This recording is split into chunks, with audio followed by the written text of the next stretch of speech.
Est-ce que tu souhaites t'exprimer sur tes cheveux? Tu sais réparer une chasse d'eau si elle est cassée? Est-ce que des fois tu dis attends, je te rappelle, et puis tu rappelles pas? C'est quoi ton moment préféré de la vie de Jésus? Au niveau de l'intrigue, c'est bizarre, mais c'est la partie Judas. Fabrice Eboué, t'es né en 1977? C'est ça. La même année qu'Emmanuel Macron, mais c'est un hasard, probablement. C'est un hasard, on était dans la même école, donc on aurait pu se croiser. La même école, exactement. Ouais, la Providence, ça va bien. Et tu l'as pas croisé, en revanche? Non, je l'ai pas croisé parce que j'avais un an de retard, il avait un an d'avance. Donc, mais ce qui est amusant, si tu veux, moi j'ai atterri à Amiens après moult renvois, donc mes parents ne savaient plus quoi faire de moi, donc ils m'ont envoyé loin de la région parisienne, enfin pas si loin que ça non plus, et donc j'étais en internat. Et par contre, mon coloc de chambre, avec qui je suis encore en lien, lui, il l'a connu. Donc, il m'a dit, c'est marrant. Je me suis toujours dit, les deux, vous allez devenir des trucs, mais je savais pas quoi. Et bien, il y en a un qui a fini comique et l'autre président, quoi. Parce qu'Emmanuel Macron faisait pas de blagues. Et toi, si? Non, c'était quelqu'un d'assez sérieux, je crois. Ouais. Moi, après, non. Moi, j'ai dû faire, de toute façon, j'ai été viré comme d'habitude 3-4 mois. Ouais, moi, j'étais... Est-ce que tes parents, ils se sont dit, tiens, faisons Fabrice? Ou alors, est-ce qu'ils ont remarqué que Fabrice avait commencé à se faire et ils se sont dit, bon, gardons Fabrice? Ah non, mais t'as raison de poser cette question, ça doit jouer sur une existence, je pense. Hein. Mais venant d'une famille catholique, je pense que de toute façon, il n'y a pas de décision, ça va, ça vient. Oui. Moi, j'ai ce paradoxe-là, c'est famille catho, mais père gynéco. Et c'est assez extraordinaire parce que le catholicisme l'emporte. Oui. On se dirait la science, peut-être, le vagin. Ouais, non, il y a la non. transcendance du... C'est pas parce que papa est gynéco qu'on parlera de vagin à la maison. Donc voilà, mais après on est 4 enfants. Des vagins, c'est le travail. Ouais, c'est exactement ça, c'est le chantier. Ouais. Et puis on rentre et on fait la prière avant de manger. Tu faisais la prière avant de manger, le bénénicité? Ouais, bien sûr. Ouais. Tu l'as fait jusqu'à quel âge? Tu le fais au départ parce que c'est la tradition à la maison, tu le fais ensuite parce que faut le faire. Et puis un jour, tu dis bon, tu le fais plus vraiment, quoi. Mais je pense que j'ai été très vite rebelle, donc j'ai dû arrêter vers 16 ans, quelque chose comme ça. Ouais. Et genre tout le monde faisait à table et toi tu faisais... Ouais, voilà, Non, je l'ai jamais joué vraiment, genre bande de cons, quoi. Je disais j'attends que ça passe, quoi. Ouais. Est-ce que ça t'arrive de le refaire quelquefois et d'avoir ce type de petite... Ou alors chez quelqu'un d'autre, tu vois? Ouais, non, j'ai plus trop de lien avec la prière, etc. Moi, le seul truc que je dis quand t'as une éducation catho, t'as beau dire aujourd'hui, bon, je me suis un peu détaché de ça, tu gardes la superstition. Oui. C'est vachement bien fait, quoi. T'es programmé malgré tout et tu fais un truc qui va de travers par rapport à ton enseignement religieux. Oui. T'as un petit regard vers le haut, en disant je suis quand même peut-être surveillé. Et c'est pas pour une raison de morale universelle, c'est parce que c'est la religion catholique en fait. Ouais, c'est parce que t'as ce truc au-dessus de la tête, c'est pas une histoire de morale ou autre, c'est marrant comme t'as la culpabilité en fait, parce que c'est ça la religion catholique, c'est quand même beaucoup alors il y a le pardon dont on parle beaucoup, mais t'as aussi la culpabilité judéo-chrétienne dont on parle parfois, ou catholique en tout cas, et cette culpabilité catholique, elle est assez forte. Hein. Là, moi je sais que parfois, je fais tomber un truc par terre, tu vois.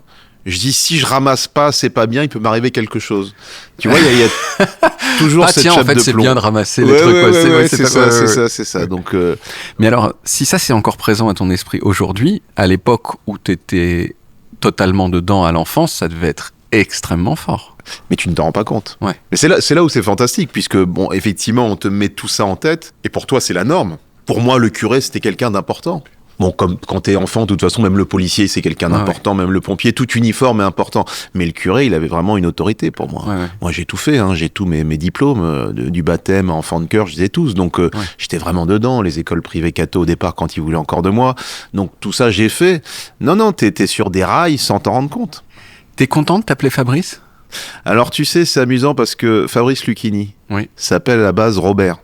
C'est son vrai prénom. Et lui ne voulait pas s'appeler Robert parce que c'était pas de sa génération, c'était de celle d'avant. Donc il a pris Fabrice, qui était super à la mode à son époque. Donc tu te doutes bien que moi je devrais décaler aussi normalement. M'appeler Kevin et dire non, j'ai arrêté Fabrice, c'était Kevin, c'est peut-être trop de génération de sauter. Kevin, ça a été cool pendant 25 minutes vraiment. Donc ça a été très rapide. C'était très rapide. Quoi, le temps d'un sketch d'Elie Moon, il me semble. Et ensuite ça s'est envolé. Mais je m'en fous globalement. Hein. Bon, pour moi c'est une appellation comme une autre. Hein. Il faut bien que je réponde à quelque chose. Mais non, c'est pas le prénom que j'aurais choisi pour moi-même. Voilà. T'aurais choisi quoi? Ah, c'est intéressant. Qu'est-ce que j'aurais choisi? Non, mais quitte à être vieille France, mais ça fait pas monument mort de 14-18, tu vois ce que je veux dire. Oui. Donc quitte à être vieux, j'aurais pris un monument, un prénom, peut-être André, Louis, tu Léon. vois ça. Voilà, ça. Ouais. D'ailleurs, le cycle qu'on est en train de vivre. Tu Oui, sais que les prénoms à la mode d'aujourd'hui. Bien sûr, des petits bobos, c'est ça. C'est ceux des prénoms des monuments morts de 14-18. C'est pour ça que j'ai été très soulagé qu'ils annoncent que en 2030 la guerre reprenait avec la Russie, parce que ce sera encore les mêmes prénoms. Ils auront à peine besoin de changer les monuments. Gratter un peu, c'est très bien. Ouais.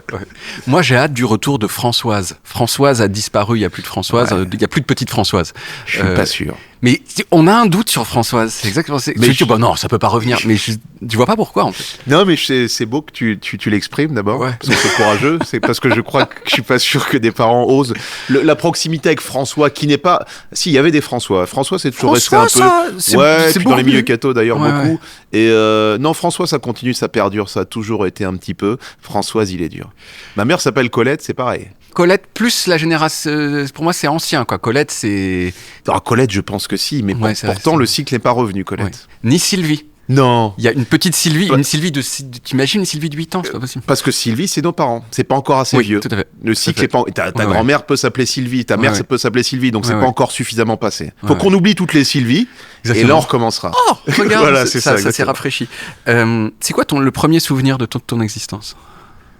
Ah putain, c'est vachement intéressant ça. Ouais, alors c'est biaisé par des photos.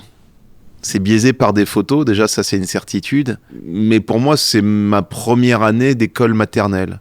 Je me souviens encore d'arriver, je vois encore la tête de l'institutrice. C'est pour moi, les premiers souvenirs, pas tant, c'est ceci. Ouais. Bah, si tu te souviens d'arriver et d'avoir la tête de l'institutrice, il n'y avait pas de photo.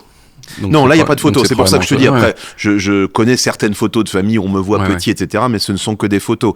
mes images, ce sont celles-là, ouais. Est-ce que tu te souviens d'un truc alors, on a déjà parlé de Dieu, mais est-ce qu'il y a un truc qui te terrorisait quand tu étais enfant? Étant enfant, moi, c'est mon père, hein.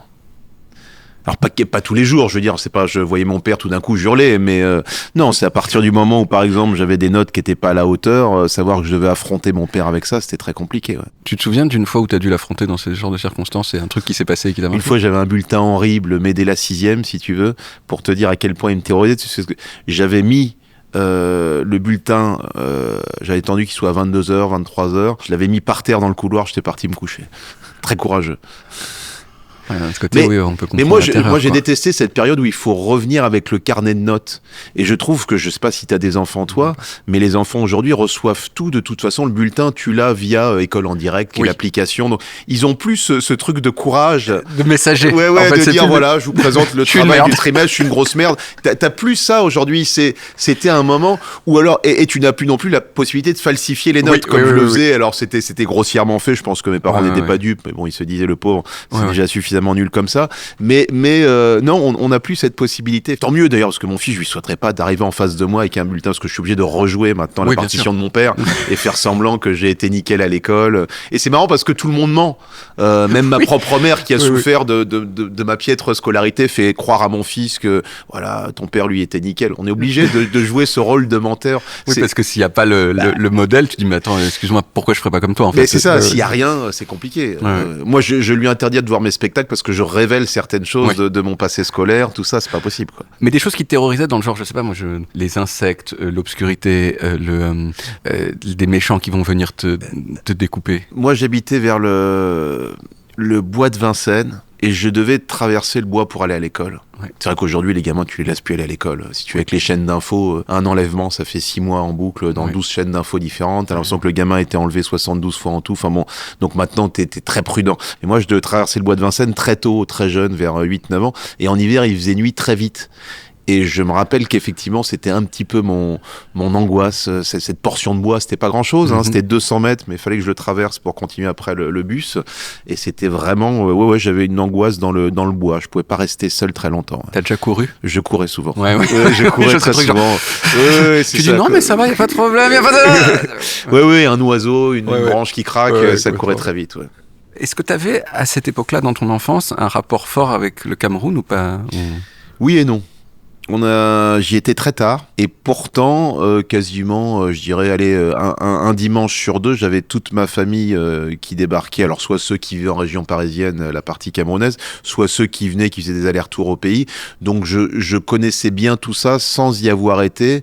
Et j'étais très proche de tout ça sans y avoir été. Après, j'y suis allé. Mais au départ, non, je peux pas dire que... C'est pour ça que je te dis entre les deux. Voilà. Ouais.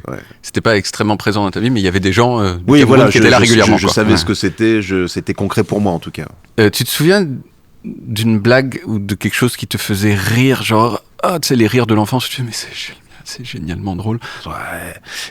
Tu sais pourquoi c'est biaisé? Parce que mon fils, ayant 10 ans aujourd'hui, j'ai beaucoup de choses où je me dis, ah oui, c'est ça, mais qui te reviennent à travers lui. Nous, on était 4 frères et sœurs, donc je me souviens que notre grand jeu, c'était le fameux tu préfères mourir, mangé par un requin, ou étouffé sous un oreiller. Tu sais, je sais qu'on éclatait de rire et qu'on en faisait ça pendant 1 heure dans la voiture au point de saouler mes parents, je m'en rappelle, puisque au bout d'un moment ils disaient bon, ça va, vous n'avez pas un autre jeu, etc. Mais on aimait bien ceux-là, j'en avais un pour la toute fin, tu préfères, mais on peut peut-être le faire tout de suite, puisque... Ah bah écoute, j'ai de l'entraînement en tout cas, méfie-toi. Voilà. Ah oui, est-ce que tu préférerais ne pas avoir d'oreilles? T'as un système auditif, c'est-à-dire tu peux entendre, mais t'as pas ça, tu vois, t'as pas les pavillons, ce qui donne une gueule qu'on remarque, tu vois. Ah, monsieur n'a pas d'oreille. Ce qui est très rare. C'est très rare. Ouais. Ou alors sentir un peu le chili con carne jusqu'à ta mort. Oh non, pas d'oreille. Pas d'oreille. Pas d'oreille, y a pas de handicap, bon, sauf si t'es très branché piercing ou autre, mais il y a pas de handicap en soi. Après, t'as un trou ici, hein, ça peut provoquer le dégoût à tort, mais de beaucoup de gens. Oui, mais je sais pas si tu t'imagines de ce que c'est que d'avoir une odeur quelle qu'elle soit perpétuellement jusqu'à la fin de tes jours. C'est pas ouf. Je pense que ça biaise tout, puis au niveau de la bouffe, c'est nul. Non, je tout pense que c'est... Ouais. Le fraisier, il s'est fouillé. Oui, tout est... Non, je pense que c'est catastrophique comme vie. Je pense que ça peut rendre fou, d'ailleurs. Ok, donc t'as été très clair dans ta réponse, je te remercie beaucoup. On voit l'entraînement, en tout cas, c'est très très bien. Je pense que c'est une forme d'acouphène nasale, et que très rapidement, tu peux devenir totalement cinglé. Ou peut-être que, attends, parce que c'est plutôt pour les autres, moi je dirais. T'as remarqué que quand tu rentres dans un endroit qui pue, au bout de 5 minutes, ça cesse de puer. Oui, mais c'est l'acclimatation, effectivement. Voilà, donc tu peux, si ça se trouve, tu t'habitues toi-même. Oui, mais tu t'habitues, c'est comme le fumeur qui perd un peu les sensations olfactives quand il mange, c'est qu'il s'est habitué à ça, il ne se rend plus compte que c'est biaisé jusqu'au jour où il arrête de fumer. Donc là, imagine un jour, allez, la veille de ta mort, on te dit, on retire l'odeur de chili con carne, et tu te dis, j'ai raté ma vie. Oui, c'est possible. Donc ça, c'est... Je continue à croire que le principal problème, ce sera social. C'est-à-dire que, tu sais, Fabrice, le monsieur qui sent le chili con carne. Oui, t'as raison. Tu vois, je pense que ça va limiter les interactions, limiter la séduction. Après, il y a des avantages aussi. T'arrives à l'hôpital, je sais pas, les opérations, tout ce qui est ventre, tout ça, les odeurs sont pas faciles, tu vois, toi, tout ce qui est proctologie. T'arrives, toi, t'as cet avantage. Peinard, quoi. Tu es celui qu'on a envie d'opérer parce que tu sens bon. Exactement, quoi. T'en as rien à foutre. Peut-être un avantage énorme à choper le Covid. Tu perds l'odorat, mais cette fois-ci, tu dis, on va pouvoir faire une petite pause avec le chili con carne. C'est très bien. Non, c'est vrai. Ouais, non, il y a des petits avantages. Tu sais voir les avantages derrière les trucs à chier. C'était quoi le jouet suprême quand t'étais enfant? J'étais très Playmobil, moi. J'étais très Playmobil, et je sais qu'avec mon grand frère, on aimait bien faire des bagarres de chevaliers et tout ça. Le problème, c'est quand t'as des Playmobil, tu as tendance à perdre les petites épées. Tout ça, et ça devenait des trésors, parce qu'à l'époque, tes parents, ils t'en achètent pas tous les jours. Mais quand t'avais le Playmobil chevalier, qui était déjà un trésor en soi, il avait une épée. Quand tu le paumais, que t'en avais eu 2-3, on cherchait, et on fabriquait des petits bâtons qui pouvaient... Parce que tu sais, dans les Playmobil, ça doit se clipper dans la main. Donc tout ne marche pas. Donc après, on essayait d'en fabriquer nous-mêmes, mais le trésor, c'était vraiment l'épée Playmobil, qui pouvait même se perdre entre les rainures du parquet. Donc voilà. Et oui, et c'est cette joie du fait qu'elle va exactement dans la main et ça clip. Exactement. Donc il y avait cette joie de dire ça s'imbrique, ça marche. T'as été musclore un peu? Ouais, j'ai été musclore.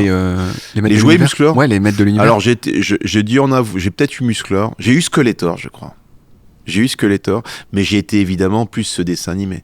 Dessin animé formidable, si vous avez l'occasion, regardez-le à nouveau sur YouTube, je crois qu'il y a des épisodes. Je détiens la force toute puissante. un dessin animé Musclor est fait avec 3 images qui passent en boucle. c'est assez formidable. C'était pas cher. Ouais.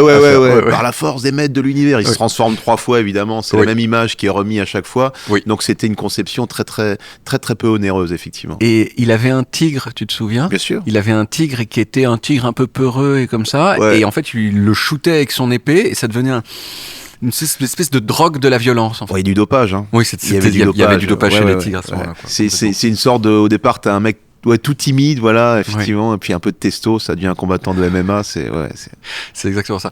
À quel point est-ce que t'étais amoureux de Dorothée ? Pas du tout. J'ai jamais eu de coup de cœur.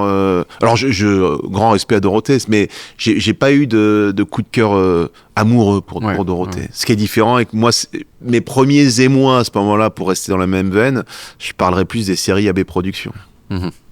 Mallory Nataf. Alors, celle qui a fini dans la misère, il me semble que c'est elle. Et qui a fait le fameux tour sur elle-même dans une émission pour enfants où on a vu qu'elle n'avait rien sous sa Oui, jupe. effectivement. Le miel et les abeilles.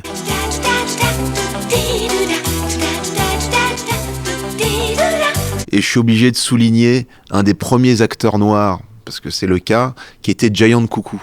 Dans cette série, je ne sais pas si tu te souviens, qui était à la fois, alors on dit plus nain, mais de petite taille et noir. Et c'était un des premiers qu'on voyait à la télé de manière récurrente dans une série. Et t'as un souvenir spécifique de moment qui t'a ému dans les séries AB Productions ? Non, mais moi j'ai très vite été un peu dans un truc un peu ironique, mais je sais pas si tu te souviens quand même que dans Hélène et les garçons, qui est un programme du mercredi après-midi, quand je ne sais pas ce qui s'est passé, ils ont été à bout de scénario, ou il n'y avait plus d'idées, Cri-Cri d'amour, qui était l'amoureux d'Hélène. Ils finissent par se séparer les deux, si tu veux. Cri-Cri tombe en dépression. Alors tu te dis, oui, on est toujours dans Hélène et les garçons, des histoires d'amour, mais il tombe dans l'héroïne, s'il te plaît. Et t'as quand même un épisode où Cri-Cri d'amour se shoot à l'héroïne. Donc là, tu te dis, t'es le mercredi, t'as 8 ans, toi tu veux tes premiers émois en voyant quelques embrassades, il sort la string dans Transpotting, c'est formidable quand même. Je sais pas ce qui s'est passé, quel est le scénariste à qui on a dit, allez-y, tu vois. Même aujourd'hui, n'importe quelle série sur une plateforme classique, tu dis héroïne, c'est un peu glauque ton truc. Là, le mec a dû dire, allons-y, quoi. Je sais pas s'ils étaient tous camés. Mais... Et l'Arcom devait être moins pointilleuse. Il devait y avoir ça, quoi. Tu te souviens, donc la première personne dont tu as été amoureux. Je me rappelle, alors celui dont je me rappelle, les mois, c'est CM1, je me rappelle. Le CM2, puisque c'était un instituteur qui m'avait interpellé. Elle s'appelait Sandrine. Il m'a dit, arrête de passer ton cours à regarder Sandrine, je me rappelle. Devant tout le monde. Ah oui, puis là, t'es humilié parce que c'est un amour secret de toute façon qui ne s'est jamais concrétisé. Mais là, t'es humilié parce que l'instinct te dit... Je ne regarde pas du tout. Alors là, n'importe quoi. Oui, il y a une forme de... L'amour doit rester secret. Je vois avec mon fils encore quelque chose de très tabou pour de gêne. Il veut que ses amours restent secrets. Jusqu'au moment où, en fait, les gens commencent à se la péter avec leurs amours, mais c'est un peu plus tard. Quoi. Alors moi, j'ai été un peu en retard parce que j'avais 1 an d'avance. Et je faisais assez petit, tu sais. Donc, quand tu commences à arriver au collège, souvent, elles préfèrent soit le redoublant, soit même l'année supérieure, si tu veux. Toi, quand tu fais encore petit garçon, que la puberté tarde à venir, tu veux que la pilosité tarde à arriver, tout ça, c'est pas à ton avantage, quoi. Tu te souviens de la première fois que t'as embrassé une fille ? Ouais, c'était en 4e, je crois, parce que c'est normal. Où je me fais virer, voilà, donc c'était un baiser un peu héroïque, quoi. C'est vraiment la fin avant de s'en aller vers de nouveaux cieux, quoi. Avec de la musique, probablement. Ouais. Par contre, c'est marrant parce que je n'arrive pas à me souvenir du prénom. C'était en école catho à l'époque, donc il y avait 3 Marie par classe, donc je vais dire Marie. Et tu te souviens de détails du moment ? Ah, je me rappelle que c'est des toilettes, ça c'est sûr. Ah, c'était consenti, je préfère, parce que là on rentre dans mais c'était des toilettes. Je vois parce que je vois l'endroit, je vois la galerie, je vois comment je ressors avec un peu gêné, un peu content. Je l'ai fait. C'était sans la langue, il me semble. On était encore dans un truc très chaste. J'ai l'impression que la femme ou la jeune femme, il y a toujours elle le fait réellement pour vivre l'expérience. Mais même la première fois, alors je me trompe peut-être, mais chez nous les garçons, il y a un truc pour le dire aux potes, plus je l'ai fait, tu vois, ça y est, j'en suis, tu vois. Donc peut-être que c'était celui-ci. C'était triomphal en fait. C'était, j'ai passé un cap. Il y avait un petit côté jeu vidéo, tu vois, stade 2, maintenant il va falloir aller au... Voilà. T'as parlé plusieurs fois, mais du fait que t'as été viré plein de fois de plein d'écoles. Pourquoi ? Pourquoi j'en ai parlé? Pourquoi j'ai été viré? Pardon, pourquoi alors, je sais que tu as été viré plein de fois, mais qu'est-ce qui fait que tu n'avais pas envie de faire l'école correctement? C'est la grande question. Moi, je crois que je suis pas tolérant à l'autorité. Je suis pas tolérant au fait de rentrer dans le moule, d'être dans le wagon avec tout le monde. Et puis surtout, j'avais compris, ayant un grand frère quasi parfait. Alors mon grand frère, c'est vraiment, alors lui il a fait gynéco comme mon père, donc très bon élève si tu veux, premier de la classe, très athlétique. Et je vais te dire, on a 3 ans d'écart. Quand j'étais au lycée, des jeunes femmes de ma ville, de Nogent à l'époque, étaient copines avec moi pour pouvoir aller chez moi pour le voir de près. Donc c'était vraiment, tu vois, l'athlète, tout allait bien, métisse. À l'époque c'était une denrée rare, hein, oui. Nogent-sur-Marne en plus. Oui. Mais c'était depuis la nuit des temps que le cadet, tu te rends compte qu'à l'époque chez les nobles, l'aîné, était soldat pour devenir capitaine général, et l'autre était prêtre, le suivant. Donc c'était assez amusant, si tu veux. Donc moi, on me destinait à la prêtrise, c'était à lui les joies de la vie. Et j'ai remarqué... C'était vraiment à la prêtrise? Non, c'était une façon de parler, mais... Et je pense que pour exister, pour en revenir à ta question, oui, j'ai vite compris que l'humour et le fait d'être original ou à côté t'attirait certaines faveurs, le rire d'abord, qui est toujours flatteur, puis tu comprends que le rire, c'est une arme de séduction, une arme pour... Voilà, donc je pense qu'il y a eu de ça aussi, quoi. Et spécifiquement, est-ce que tu te souviens, par exemple, la première fois que tu t'es fait virer, c'était au collège déjà? C'est en 4e. Je te l'ai dit, suite au baiser. Ah, c'était en premier virage. C'était un baiser de rebelle. Ouais. C'était un baiser de rebelle. Les gens n'ont pas aimé. Oui. C'est le baiser. Non, c'est pas le baiser qui t'a fait virer. Non, pas du tout. Non, d'accord. Est-ce que tu te souviens spécifiquement, qu'est-ce qui t'a fait sortir de la voie et suffisamment pour que les gens ils disent écoutez, j'en ai rien à foutre, il se casse. Mais c'est un peu toujours la même chose, moi, mes renvois. Alors, outre quelques actes un peu comme avoir introduit des souris dans une école pour foutre un peu la pagaille, des trucs un peu potaches, tu vois, c'était toujours le renvoi de il a l'art de foutre la zizanie dans la classe sans qu'on s'en rende réellement compte, tu vois. C'est un regard, c'est je défie le prof à ce moment-là. Il disait c'est toujours le moment où on aimerait qu'il y ait une autorité parfaite et lui il est là pour mettre le grain de sable. Et donc c'est ça qui a fait qu'à chaque fois je me faisais virer, et parfois même des profs me viraient, on disait on est obligé, mais on sent qu'il y a un truc malfaisant que tu mets dans la classe, quoi. Voilà. Une sorte de poison. Voilà, c'est un poison qui s'infiltre lentement, tu vois. C'est pas un truc face à face où le mec qui défie l'autorité en étant un peu verbalement violent ou des choses comme ça. Non, c'est un peu plus sournois. Et petit à petit, tu dis mais cette classe ne va pas du tout. Il y a un problème. Et souvent j'étais le problème. Et donc tu errais d'établissement en établissement comme ça? Ouais, en sachant au départ que ma mère est instit puis prof. Donc c'est l'éducation nationale, ma mère. Et là, elle est désespérée. Si tu veux, si demain ils cherchent un ministre de l'éducation nationale réellement compétent, c'est moi. J'ai tout fait, école catho privée, d'excellence, de moins en moins bonne, des bons publics, des publics de merde, des boîtes à bac, de l'internat. Donc vraiment, si tu cherches quelqu'un qui a un avis sur l'école en France, vous pouvez m'écouter, au moins me consulter, j'ai des choses à dire. Et tu leur as fait de la peine? À mes parents? Oui. Ouais, surtout quand t'es dans une famille Cameroun, mon père, c'est déjà une éducation très portée au Cameroun, c'est très porté sur l'école. Tu sais que c'est une ancienne colonie allemande. Donc ça marche vraiment à la baguette là-bas, surtout à cette époque-là. Et mon père est élevé chez les jésuites au Cameroun. Donc, et lui a toujours eu c'est particulier les jésuites, il a toujours eu cette éducation jésuitique qu'il a ramené avec lui. C'est strict, mais avec la connaissance ultra importante, quoi. C'est très très très important. C'est ça les jésuites, si tu veux. La connaissance est hyper importante, et c'est les coups de bâton sur les doigts, par contre, pour te la faire rentrer dans le crâne. Et je dis toujours, ce genre d'éducation, soit ça marche, ce qui a été le cas avec mon frère et ma sœur, qui ont fini gynécologue comme mon père, les rails. Rends-toi compte que mon aîné, mon père est gynéco, ma mère est prof. Il est gynéco, sa femme est prof. Donc tu te dis, en termes d'éducation pour un père ou une mère, parfait. C'est la perfection. C'est la perfection. J'ai reproduit, quoi. Je me suis reproduit, tu vois. Là, ça prend tout son sens, quoi. Et donc, ma sœur est gynéco aussi.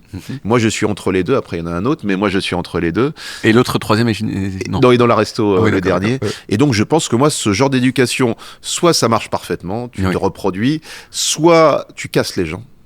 Parce que soit t'arrives à être assez fort, mais en faisant un pas de côté et dire vous allez voir, je vais me démerder tout seul. C'est ce que j'ai essayé de faire. Mais j'ai malgré tout, je vais pas mentir, la formation de base sur l'apprentissage, sur le scolaire, ce qui me permet de faire aujourd'hui ce que je fais, d'écrire, etc. Faut pas non plus. Voilà. Et t'as été définitivement viré en première? J'ai définitivement arrêté la scolarité en première pour finalement passer un bac en candidat libre. Que t'as eu? Oui, mais en 2 fois. Enfin, tu sais, puis quand t'es en candidat libre, t'as le droit de garder les bonnes notes. Bon, c'est pour ça, je veux pas passer pour un mec qui a fait tout lui-même et qui dit non, tu peux le passer en 10 ans, ton bac, tu gardes une note à chaque fois parce que tu te concentres sur une matière, ça va aller. Cette année, c'est le sport. Ouais, voilà, exactement. Ton frère, t'avais une petite jalousie envers lui? Parce que t'as dit qu'on passait par toi pour aller le voir et que... Non, grande complicité avec mon frère, pas de jalousie. Mais je crois que c'est après que j'analyse tout ça. Ouais. C'est pas quelque chose que j'ai vécu, c'est quelque chose que j'ai analysé par la suite. Ouais. Me dire pourquoi ce caractère, pourquoi cette envie de se faire remarquer, pourquoi je veux qu'on me regarde, mais autrement que par le classique de l'école. Voilà, non, c'est après que j'ai analysé ça comme ça. Ouais. Parce qu'il y avait à la fois la discipline de l'école, mais il y avait les disciplines de l'église, et t'as été... toi, t'étais impliqué dans l'église. Ouais. Tu chantais. J'étais enfant de chœur, j'ai jamais chanté, Dieu merci. Et en tant qu'enfant de chœur, t'as fait aussi des petites bêtises à l'église ou pas? Non, parce que enfant de chœur, généralement, t'arrivais... Alors, j'ai fait du catéchisme, etc. Ouais. Mais enfant de chœur, t'arrivais le dimanche, et puis tu mettais ton aube, et puis tu servais la messe aux côtés du prêtre. Quoi. Ouais. Je l'ai fait un petit peu... C'est quoi ton moment préféré de la vie de Jésus? De la vie de Jésus? Ouais. Ah, c'est intéressant, ça. Je me suis jamais posé cette question, quoi. C'est un truc qui surnage un peu, genre moi j'aime bien. Mais bon, la partie qu'on préfère réellement quand t'es jeune, moi je sais que la partie que c'est bizarre, mais c'est la partie Judas. C'est au niveau de l'intrigue. Oui.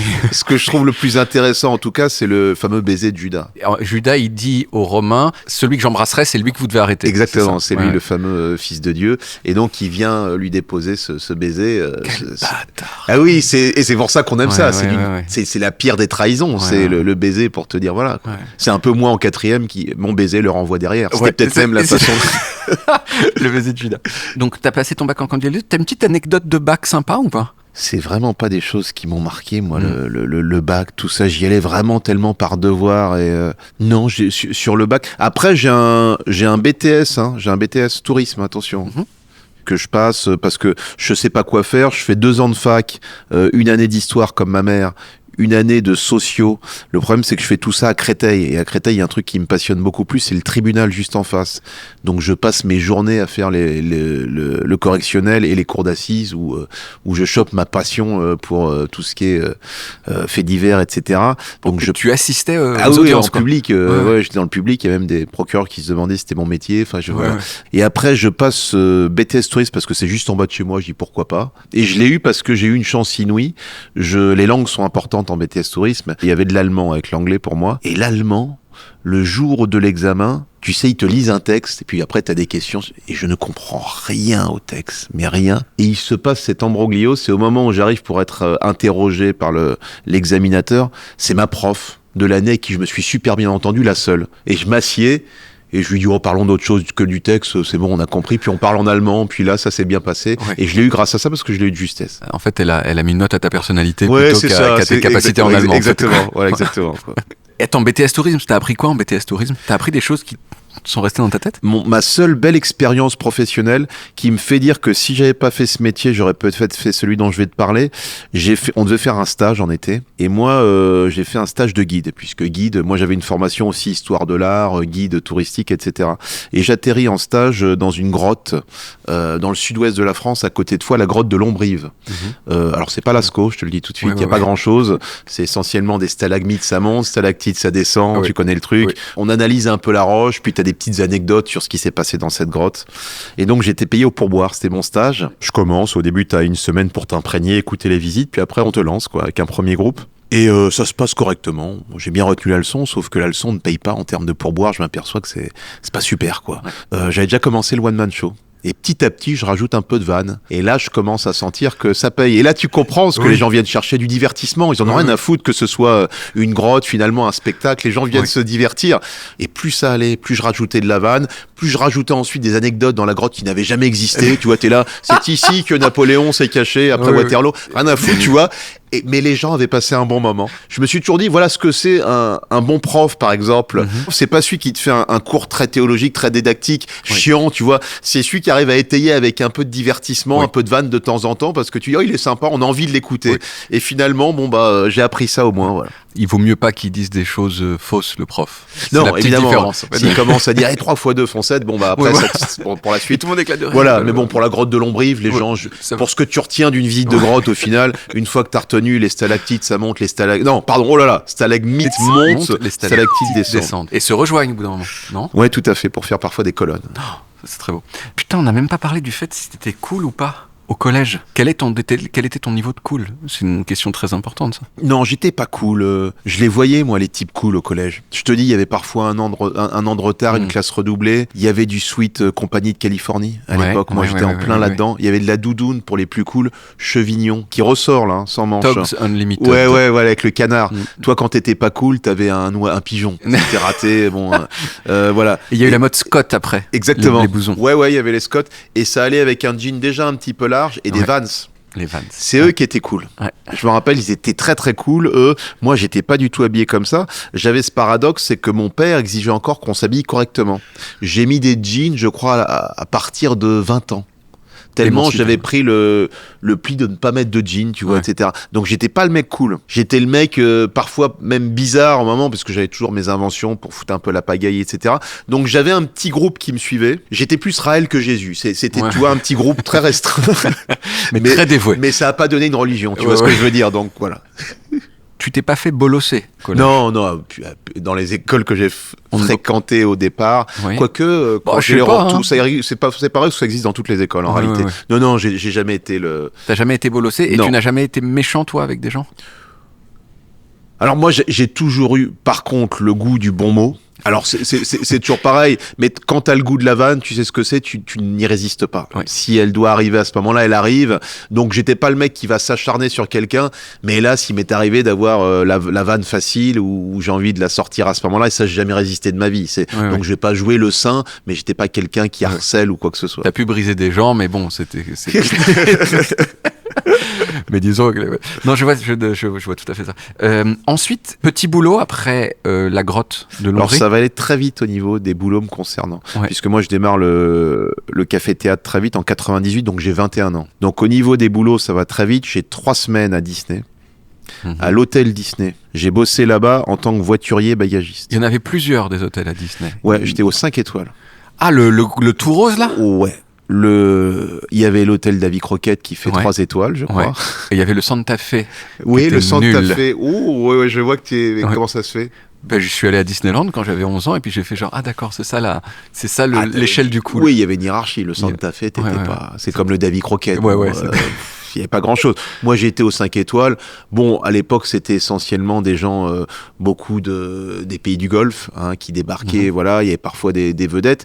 Mais bon, l'avantage quand t'es voiturier bagagiste là-bas, c'est que t'as ton salaire Disney qui est pas mirobolant, mais il y a le pourboire en plus. Et moi, j'ai connu, ça a été très intéressant le mois où j'ai bossé là-bas, la guerre du pourboire, qui est fantastique. D'abord, tu repères quels sont les pays qui donnent plus ou moins d'argent. Et quand t'arrives, on te file un peu les ficelles. Tout ce qui est Europe du Sud te fait pas chier, ça paye pas. Les Français, ça paye pas. Attends pas. Et ils te disent ce qui paye, c'est les Anglo-Saxons, les Allemands, les Américains, ça paye bien, on te le dit tout de suite. Et évidemment, c'est la grande bagarre du Saoudien. Dès que les Saoudiens arrivaient, tu jouais des coudes ou tu trafiquais parce que c'était très établi pour personne ne double qui que ce soit. Alors au départ, les gros morceaux étaient réservés aux plus anciens pour pas qu'il y ait de conneries de fête, tu vois. Et donc les Saoudiens, c'est l'époque où il y avait encore beaucoup d'argent liquide, ils sortaient, t'avais toujours un mec avec une valise derrière et je te jure, à peine t'ouvrais la porte, un billet pouvait tomber. Donc les Saoudiens, c'était... Tu vois ce moment... que les crocodiles attendent toute l'année. Je crois que c'est dans le Serengeti, ce parc. Il y a un moment dans l'année où le grand troupeau de gnous doit traverser. Et c'est le festin des crocodiles et il faut pas se rater. Le Saoudien, c'était pareil. C'est le moment où il fallait pas se rater. Il n'y en a pas tant que ça, mais quand ils arrivent... quand ils arrivent, tu sais que ça va payer, que ça va tomber de rue, et voilà. Donc, j'ai été viré au bout d'un mois. Qu'est-ce que t'as fait, putain? Interverti des bagages. Ah. D'un gros client. Et puis je l'ai fait, je crois, 2 fois, une fois de plus. C'était pas ma passion. Foutre des bagages dans la chambre, dans la voiture. Mais je connais des mecs, vraiment, ils mettaient, ils mettaient l'argent de côté parce que le pourboire c'est en cash, ça pouvait rapporter rapidement. Donc moi, j'y arrivais pas. Je me donne du cash, je dépensais le soir, machin. Et je me rappellerai très bien parce que le manager, j'étais aux États-Unis, on dit pas un responsable, c'est un manager là-bas, m'a convoqué, m'a dit on va pas te garder, mais à Disney, on a l'esprit d'équipe et ils m'ont proposé le train fantôme. Et bon, et c'est très rare, comme je disais, qu'un mec descend du train fantôme, disait on a eu vachement peur, tiens 2 €. Non, il n'y avait pas de pourboire là, donc je me suis dit là, je vais m'arrêter là. Voilà. Et c'était pour le conduire ? Non, c'était pas pour le conduire, tu sais, quand t'as Disney, tu as les gens qui arrivent, tu mesures 1m30, alors t'as pas le droit, n'oubliez pas de mettre votre ceinture, machin. Pour ceux qui sont dans les coupes-fils, t'accueilles un peu plus chaleureusement parce qu'ils ont payé plus. Bon, voilà, mais non, l'accueil au train fantôme. L'accueil au train fantôme. Parce que je me suis trouvé dans ces attractions qui faisaient peur, où t'as toujours quelqu'un qui, c'est son travail, et donc il s'en branle en fait, et donc il est là. Tu sais, puis il est secoué par le manège, mais ça lui fait ni peur ni rien, machin. Puis c'est la routine de son existence, sauf qu'il est ballotté des mêmes mouvements. Donc je pensais que t'étais genre conducteur du train fantôme. Maintenant, je crois qu'il n'y a même plus de conducteur. Non, ça doit être, c'est comme la ligne 14. Ouais, exactement. C'est la ligne 14 du métro. C'est la ligne 14 du métro. Il y a, à mon avis, il y a d'ailleurs des lignes de métro ou de RER à certaines heures qui font plus peur que le train fantôme. Que le train fantôme, complètement. T'as fait du rap aussi ? Hélas, oui. Pourquoi hélas ? Oh bah parce on a tous des souvenirs douloureux, ça en fait partie. Ouais. Mais j'étais obligé, c'est l'époque, je me cherchais au niveau identitaire, hein, c'est la mode d'en parler. Donc voilà, donc je cherchais le contact de gens qui me ressemblaient. Et puis c'est l'époque où, quand t'étais un peu basané, il était de bon ton de rapper. Donc j'en ai écouté beaucoup, c'est surtout ça. Et ayant grandi dans une banlieue plutôt privilégiée à Nogent-sur-Marne, j'écoutais malgré tout du rap du ghetto de Los Angeles. Donc je voulais ressembler à ça. Ouais. Donc je me suis essayé à être Tupac ou Dr. Dre. Et puis finalement, j'ai préféré être comique. Et comment on prenait autour de toi le fait que tu veuilles être Tupac alors que tu venais de Nogent-sur-Marne ? Mon père, gynéco, camerounais, élevé chez les jésuites, tu te doutes bien que Tupac, c'est un peu loin de ses bases, quoi. Qu'est-ce monsieur Tupac ? C'est exactement ça, quoi. Il me disait même, le rap rend bête. Il me disait, tout est fait pour vous rendre idiot dans le rap. Au-delà des paroles, il me disait, cette caisse claire, répétitive, débile, machin, etc., ça rend bête. Et c'est marrant, comme les choses sont bien faites. L'autre jour, mon fils écoutait un morceau de rap et je lui disais, à part te rendre compte, ce morceau, je vois pas à quoi ça va servir. Et là, tu vois, je me suis entendu dire, il est là. Il est là, le papa. Il s'est quand même reproduit un peu. Mais donc t'avais pas non plus d'aptitude particulière pour le rap, c'est-à-dire tu t'étais malgré tout, je te dois te dire que c'est une des choses qui m'a fait commencer à beaucoup écrire. J'avais une aptitude, et j'écrivais pour des potes d'ailleurs, à l'écriture, que ce soit la prose ou les rimes, et c'est là où j'ai commencé à écrire. Mais effectivement, ça suffit pas. Le principe du rap, c'est quand même ensuite dire les choses en rythme. Oui. Et quand j'ai vu que j'étais pas capable de les dire en rythme, je me suis dit, essayons peut-être sur des plateaux. Notre métier de comique, c'est malgré tout de balancer des punchlines. Tu vois, il y a une histoire de rythme aussi dans la blague. Donc je me suis dit, je vais le faire comme ça, c'est mieux que... Et est-ce que tu te souviens quelque chose que tu as écrit à cette époque ? Je me rappelle d'une rime où je disais, je fais pas dans la finesse comme Louis de Funès, tu vois, bon... Pour te dire que j'étais pas un grand rappeur, mais surtout venant d'un milieu plutôt bourgeois, j'avais pas de récit. C'est difficile, de dire que dans mon école catho privée, on m'a tiré dessus. Bon, je pouvais pas, quoi. J'avais pas grand chose. Ce serait d'une très grande originalité, ce Oui, exactement. Ce serait voilà, donc ce serait un peu compliqué. J'ai des bribes, comme je te l'ai dit là, des rimes parfois qui me reviennent. Ouais. Alors peut-être que mon instinct de honte les a fait disparaître de mon cerveau aussi. Possible. La première fois que tu as fait des blagues devant des gens que tu connaissais pas, à part les gens dans la grotte du Lombrive. La grotte de Lombrive. Sur scène, tu dis, en live ? Oui, en live, oui, pas devant des potes dans une soirée, devant des... Ouais, je faisais un peu d'impro. Je me rappelle, on avait fait un petit concours au centre culturel du Perreux-sur-Marne. Donc c'était pas des blagues en soi, c'était plus de l'impro. Donc c'était plus du jeu théâtre. Moi, j'ai commencé beaucoup par de la vidéo. Oui. Alors je dis souvent, j'aurais certainement été un youtubeur aujourd'hui, sauf qu'à notre époque, nous, il n'y avait pas YouTube. Donc tu filmais avec ton caméscope, tu montrais à tes 10 potes, ça s'arrêtait là. Ouais. Hein, c'est la différence. Ouais. Et ensuite, les premières scènes, c'est au Trévise, le Field. Dans l'ordre, c'est soit un petit théâtre à Pigalle qui s'appelle Le Bout. Petit théâtre d'une 30aine de places, où j'ai fait mes premières armes. C'est marrant parce que tu vois, j'allais au Field, t'avais la scène ouverte le dimanche soir au Trévise, je regardais, je pensais pas que j'étais un type qu'aurait pu faire ça, mais c'est en voyant les gens passer, je dis, bon, c'est atteignable. Oui. Si lui le fait là, puis je sais pas si t'as connu cette époque, toi, là, c'était bien différent que des comedy clubs aujourd'hui où les gens arrivent, ils essayent, ça marche pas.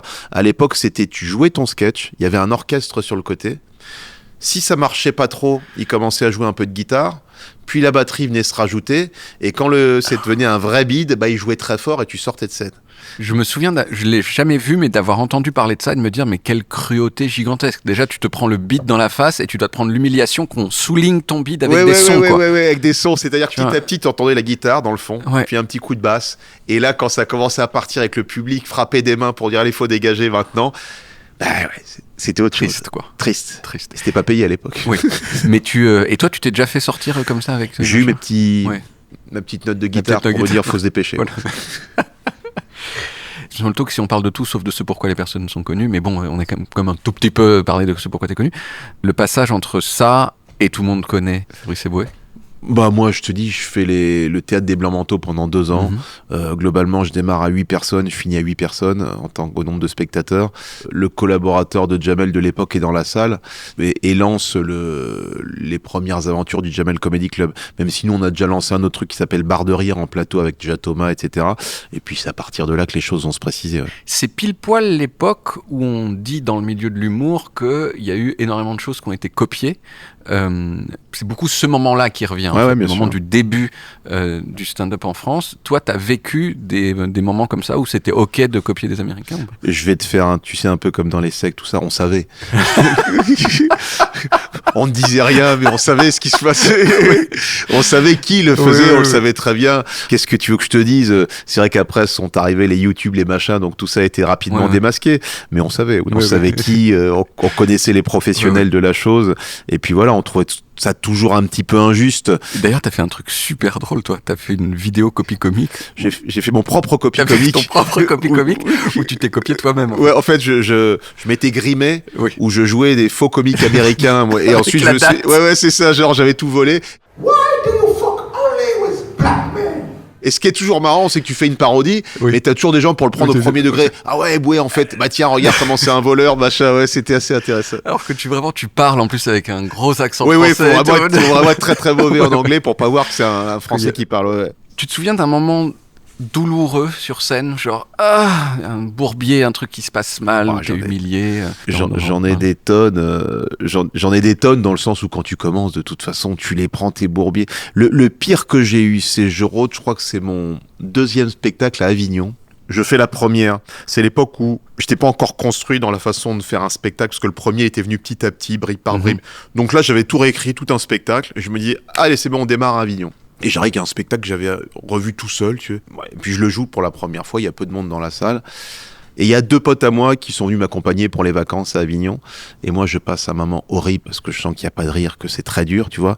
Je sors de scène et j'entends juste dans le couloir mes 2 potes qui disent « On lui dit maintenant ou pas ?» Oh non. Et tu sais ce que ça m'a rappelé, ce moment? L'autre jour, j'ai été hospitalisé pour une pneumonie. Bon, j'avais fait le con, je me suis baigné dans la Méditerranée au mois de novembre en me disant je suis encore vaillant comme à mes 20 ans. Ouais. Et t'as toujours le médecin qui discute, mais dans le couloir, il veut pas que t'entendes. Tu sais, il faudrait peut-être l'hospitaliser là, parce que de toute façon il s'en sortira pas. C'est terrible, les messes basses où tu sais que il y a un truc qui merde, c'est terrifiant de toute façon. Et t'es allé vers eux pour dire bon alors qu'est-ce que vous me dites maintenant? Ah bah je suis arrivé, je vous ai entendu les gars, de toute façon quoi. Donc mais c'est bien, ça m'a mis un coup de pied au cul, puis après t'as bossé. Mais c'est l'époque où je savais pas encore comment m'y prendre. Maintenant j'ai compris la méthode, etc. J'ai compris les mois de souffrance que ça demandait. Mais à l'époque, c'est terrible ça. Est-ce que ça t'arrive de garder des blagues qui font rire, mais dont t'es pas fier? Aujourd'hui, je fais vraiment le tri. Il y a certaines vannes dont je suis pas fier, que j'ai fait quand je bossais chez Fogiel à l'époque, où je faisais le sniper en direct, je précise. Et comme je te l'ai dit, moi, quand j'ai une vanne à sortir, je ne résiste pas, c'était mon métier. Mais j'en ai sorti parfois, où juste après, je me dis, mais qu'est-ce que j'ai dit, quoi. Donc ça, j'en ai forcément en direct. Moi, tu tries pas. Hein. Sur scène, généralement, aujourd'hui, là, je sais, puisqu'on est en plein rodage du prochain spectacle, je filtre au maximum et on sacrifie parfois. Et mon metteur en scène est le premier à me dire, les gens rient, mais tu sais très bien que c'est pas un rire de qualité à ce moment-là. Quand tu fais ce métier, tu sais très bien qu'avec certaines vannes, tu les auras, tes rires. Tu fais appel à l'actu, tu fais appel à un truc très consensuel, ou de toute façon, tout le monde est contre cette personne. C'est pour ça que j'évite normalement le name dropping dans mes spectacles au maximum. Allez, peut-être une fois ou 2 parce que je me dis là, la vanne est bonne et puis j'en ai besoin. Et j'évite l'actu au possible parce que c'est toujours assez simple. C'est pas pour ça que c'est pas la société du moment, mais souvent le name dropping est très simple. Promo quand même. Gérald Leconquérant. Ouais. Sorti le 3 décembre. Au cinéma même. Au cinéma. C'est l'histoire d'un monsieur qui s'appelle Gérald, qui est joué par toi, et qui est un nationaliste normand. Alors c'est un régionaliste, on va dire. Régionaliste, parce que c'est pas une nation. Je l'ai vu hier. J'ai trouvé ça très drôle. Ah bah écoute, vraiment, merci beaucoup. C'était très très bien. Merci. Et il y a un truc qui m'a frappé, c'est que t'as trouvé quelque chose de physique dans ce personnage qui fait qu'on le reconnaît immédiatement, c'est qu'il est à peu près toujours avec les yeux. T'es toujours comme ça, un mélange de terreur et de menace. Oui, il est toujours sur la brèche. Tu sens que le mec peut vriller. Qui peut vriller tout le temps. C'est amusant parce qu'on m'a souvent dit sur les plateaux, fais attention, tes yeux sortent trop parfois. Et là, je me suis dit, je vais créer un personnage autour de ces yeux qui sortent trop, que je dois à mon père. Oui.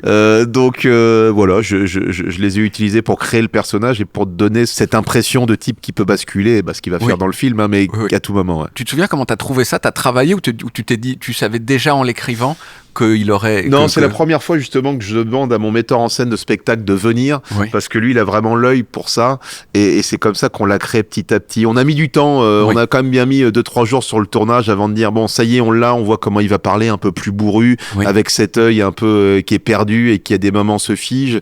Non, c'était intéressant. C'est la première fois que j'ose construire un personnage, tu vois. Quand tu dis au bout de plusieurs jours sur le tournage, t'avais déjà tourné des scènes où tu maîtrisais pas complètement ce personnage-là, et tu les as refaites? En fait, l'avantage que tu as quand tu tournes un film comme ça, c'est que on est très peu nombreux. C'est caméra épaule, ça va très vite, donc tu peux te permettre de refaire des choses parce que c'est le principe. On rappelle que c'est fait en docu-fiction, un peu à la striptease, où tu as toujours des personnages qui ont la folie des grandeurs, qui rêvent de construire des soucoupes volantes pour partir dans l'espace. J'en passe, et des meilleurs. Et son cas à lui, c'est qu'il veut faire un parc de Guillaume le Conquérant en Normandie. Voilà, un parc à la gloire de la Normandie. Et cette idée, je l'ai eue parce que je m'énervais un jour dans un spectacle en disant, j'ai été au parc Astérix avec mon fils, ils ne te servent que des burgers et du coca. Au parc Astérix, moi je veux de la cervoise, je veux du sanglier, je veux jouer le jeu jusqu'au bout, tu vois. Et donc ce mec-là veut faire un parc à la gloire de la Normandie. Il a même des canons à eau pour qu'il puisse pleuvoir dans le parc régulièrement. Donc petit à petit, on a construit le truc autour de ça, et on l'a fait en docu-fiction parce que je voulais que ça ressemble vraiment à quelque chose de réel, de documentaire, où on filme un type qui va vriller petit à petit. Et il y a un truc qu'on voit très rarement au cinéma, il y a des explosions de vaches. C'est très rare. C'est très très rare. C'est extrêmement rare. Et beaucoup. C'est rare à tel point que, comme c'est un petit film, on n'a pas des gros moyens sur les effets spéciaux. On s'est pris la tête pour le faire. Et à un moment, on se dit, le mec qui fait les effets spéciaux, écoute, on va essayer avec l'IA. Et donc on donne à l'IA une image de vache, puis on lui dit, fais exploser la vache, qu'on voit ce que ça donne. L'IA a refusé. Il a dit, ce n'est pas moral. C'est pas respectueux des vaches. Ouais, exactement. Il est pas programmé pour faire sauter des vaches. Voilà. Ok, donc vous avez dû faire un truc en CGI. Je pense que c'est pour tous les animaux. Je pense pas qu'il Ah, les canards, d'accord. Et par ailleurs, ton 5e spectacle, Solitude. Avec un S au fond, à la fin. Tout plein, partout, pratiquement partout, tout le temps. Écoute.